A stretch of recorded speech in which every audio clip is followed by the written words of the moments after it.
சிவகார்த்திகேயனோட வரலாறு என்னன்னு தெரியுமா? சிவகார்த்திகேயனோட மனைவி, அவங்களோட அம்மா இவங்கலாம் வந்து இந்த மதத்தினர். இவங்க வந்து இப்படி அவங்களோட ரிலேட்டிவ் அப்படின்னு அப்படி எல்லாமே ரொம்ப இது இல்ல பண்ணி நெறைய கட்டுக்கதைகள். சிவகார்த்திகேயன் திமுகவுக்கு கொஞ்சம் நெருக்கமா இருக்கிறாரு. ஆ ரெட் ஜெயின்ட்ல நெருக்கமா இருக்கிறாருங்கிறதெல்லாம் வந்து எல்லாம் உண்மதான்.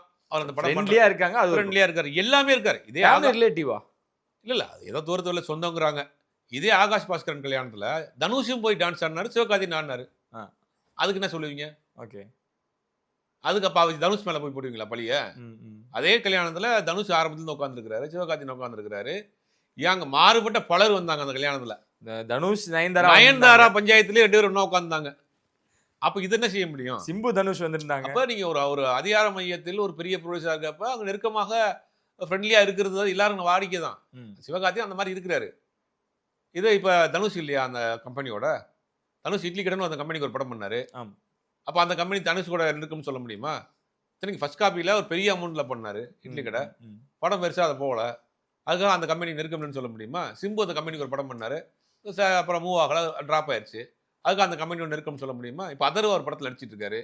இதயம் முரளின்னு அதே கம்பெனிக்கு அவர் டைரக்ட் பண்ற படத்துல நடிச்சிட்டு இருக்காரு. அப்ப அதர்வா அந்த நெருக்கம்னு சொல்ல முடியுமா? ம், ம், ம். ஒரு கம்பெனி இருக்கு. ஒரு ஒரு பெரிய ப்ரொடியூசரா இருக்கிறாங்க. அப்படிங்கும்போது கொஞ்சம் ஃப்ரெண்ட்லியா இருப்பாங்க.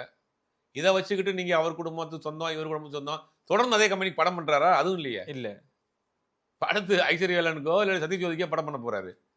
அப்ப அந்த ஒரு பெரிய நிறுவனமா இருக்கிறதுனால நெருக்கமா இருக்காரு. அவ்வளவுதான்.